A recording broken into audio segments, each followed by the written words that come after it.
Pressure কুকারের ঢাকনার উপরের দিকে মাঝখানে লক্ষ্য করুন প্রেসার লিকেজ হচ্ছে।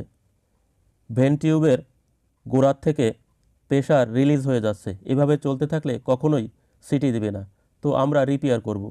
তো এই যে ভেন্ট টিউব দেখছেন যা টাইট করতে হবে, তো এই যে ভেন্ট টিউব জাম হয়ে গেছে, কোনোভাবেই টাইট হচ্ছে না।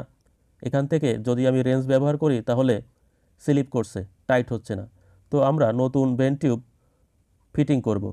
তো ভেন্ট টিউব ফিটিং করতে হলে পুরাতন ভেন্ট টিউব খুলতে হবে। কিভাবে খুলি আপনারা দেখতে থাকুন। এই যে নতুন ভেন্ট টিউব, তা আমার কাছ থেকে 40 টাকা নিয়েছে, আপনারা পার্টসের দোকানে পেয়ে যাবেন। দেখেন, পুরাতন ভেন্ট টিউব আমরা খোলার চেষ্টা করেছি, আপনাদের একটু দেখাতে চাচ্ছি কিভাবে খুলতে হয়।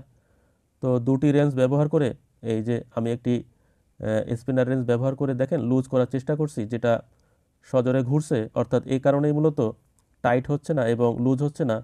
এর যে গোড়া রয়েছে এখান থেকে প্রেশার রিলিজ হচ্ছে। দেখেন আমি রেঞ্জ ব্যবহার করছি কিন্তু কোনোভাবেই রেঞ্জ দিয়ে এটা আটকানো যাচ্ছে না, স্লিপ করছে। তো একটি পাইপ ব্যবহার করে আমি দেখেন কিভাবে ব্যবহার করছি, এবং একটি শ্রেণী ব্যবহার করে আমি ভেন্ট টিউবের যে নাট রয়েছে তা কেটে নিচ্ছি। তো এখানে গ্রাইন্ডিং মেশিন ব্যবহার করে কাটা যায়, সাবধানে কাটতে হবে যাতে এর যে ঢাকনা রয়েছে সিলভারের তা কেটে না যায়, আস্তে আস্তে কাটতে হবে। তো আমি গ্রাইন্ডিং মেশিন ব্যবহার করছি না, একটি শ্রেণী ব্যবহার করছি এবং হাতুড়ির সাহায্যে বা হ্যামারের সাহায্যে আস্তে আস্তে প্রেসার দিচ্ছি এবং দেখেন কেটে যাচ্ছে। এই নাট মূলত সিলভারের হয়ে থাকে এবং ভেন্ট টিউব পিতলের হয়ে থাকে। দেখেন আমি আস্তে আস্তে কেটে নিচ্ছি। তো নাট কাটলেই মূলত ভেন্ট টিউব বের হয়ে যাবে এবং নতুন ভেন্ট টিউব আমি এখানে ফিটিং করে দেব। তো এই প্রক্রিয়াটাই আপনাদের আমি দেখানোর চেষ্টা করছি কিভাবে ভেন্ট টিউব পরিবর্তন করতে হবে। পূর্বের একটি ভিডিওতে আমি দেখিয়েছিলাম কিভাবে সেফটি ভালভ পরিবর্তন করতে হয়। দেখেন আমি কাটতে পেরেছি, আস্তে আস্তে কেটে নিয়েছি এবং ভেন্ট টিউব বের হয়ে গেছে। এই যে একটি ওয়াশার রয়েছে যা আমি ব্যবহার করব এবং হ্যান্ডেলের সাথে ভেন্ট টিউব রয়েছে, পুরাতন ভেন্ট টিউবটি। তো ঠিক যেইভাবে ছিল আমি ওইভাবে ফিটিং করে দেব এবং পরিষ্কার করে নিচ্ছি। সিরিজ কাগজ এবং একটি টেস্টার ব্যবহার করে আমি পরিষ্কার করে নিচ্ছি, কারণ দীর্ঘদিন ব্যবহারের ফলে এখানে ময়লা জমে আছে। দেখেন ঢাকনাটি একটু বাঁকা রয়েছে, সমান্তরাল নয়। আমি একটি প্লেন শিটের উপর রেখে আস্তে আস্তে বাড়ি দিচ্ছি একটি কাঠ ব্যবহার করে। এখানে হ্যামার ব্যবহার করা যাবে না, তাহলে নষ্ট হয়ে যাবে। হ্যামার বলতে মেটালের কোনো হ্যামার ব্যবহার করা যাবে না, সফট হ্যামার ব্যবহার করা যাবে বা কাঠের হ্যামার ব্যবহার করা যাবে। তো আমি পরিষ্কার করে নিচ্ছি, হ্যান্ডেল পরিষ্কার করে নিচ্ছি এবং পূর্বে যেভাবে ফিটিং করা ছিল ওইভাবে ফিটিং করে দেব। আপনারা শুধু প্রক্রিয়াটা দেখতে থাকুন।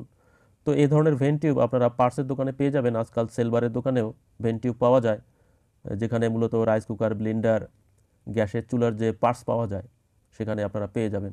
ওয়াশার আমি একটু প্রেশার দিয়ে সোজা করে নিচ্ছি, ওয়াশার আমাদের প্রয়োজন হবে।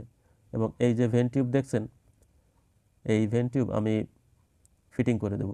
তো পুরাতন ভেন্ট টিউব মূলত জাম হয়ে গিয়েছিল, এটা লুজ হচ্ছিল না এবং টাইট হচ্ছিল না, এ কারণে আমি নতুন ভেন্ট টিউব পরিবর্তন করে দিচ্ছি। দেখেন কিভাবে আমি ফিটিং করি। প্রথমে হ্যান্ডেলের উপর থেকে যে ভেন্ট টিউব ঢুকিয়ে দিয়েছি তার সাথে একটি ছোট্ট গ্যাসকেটের মতো রয়েছে, যেটা আমি দেখেন কিভাবে ফিটিং করছি, এবং হ্যান্ডেলের নিচে সেফটি ভালভ থাকবে, আপনারা দেখতে পাচ্ছেন। ঠিক এইভাবে রেখে পুরাতন যে ওয়াশার ছিল তা ব্যবহার করব, এই যে, এবং নাট টাইট করে দেব। দেখেন আস্তে আস্তে টাইট করছি, এই যে আপনাদের দেখানোর জন্য আমি আস্তে আস্তে করছি। দেখেন টাইট করে দিচ্ছি, এই যে ঠিক যেভাবে পূর্বে ছিল ঠিক ওইভাবেই আমি ফিটিং করে দিচ্ছি। 13 নম্বর রিং রেঞ্জ এবং ভেন্ট টিউবের সাথে 11 নম্বর স্পিনার রেঞ্জ আমি ব্যবহার করছি। দেখেন 13 এবং 11 আস্তে আস্তে টাইট করে দিচ্ছি।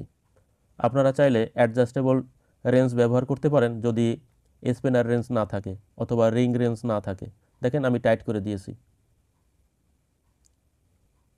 যতটুকু পরিমাণে টাইট করা প্রয়োজন আমি টাইট করে দিয়েছি। তো আমি দেখাচ্ছি পুরাতন যে ঢাকনা বা পুরাতন যে ভেন্ট টিউব, আপনারা প্রেসার কুকারের যে ঢাকনা রয়েছে তার ভেন্ট টিউব আপনারা পরিষ্কার করবেন। দেখেন 13 নম্বর এবং 11 নম্বর রেঞ্জ আমি ব্যবহার করেছি। তো এই যে ভেন টিউব দেখছেন, এটা যেহেতু নতুন, এটা ক্লিয়ার রয়েছে, তো পুরাতন ভেন টিউব আপনারা কিভাবে পরিষ্কার করবেন সেটা আমি আপনাদের দেখালাম। একটি তার ব্যবহার করে আপনারা পরিষ্কার করে নেবেন। তো এই পর্যায়ে আমি একটু চেক করব। তো পূর্বে আপনারা দেখেছিলেন ঢাকনার মাঝখান থেকে লিকেজ হচ্ছিল। প্রেসার কুকারের ঢাকনার মাঝখানে আপনারা লক্ষ্য করুন কোনোভাবেই লিকেজ হচ্ছে না। পূর্বে ভেন টিউব পরিবর্তনের আগে লিকেজ হচ্ছিল।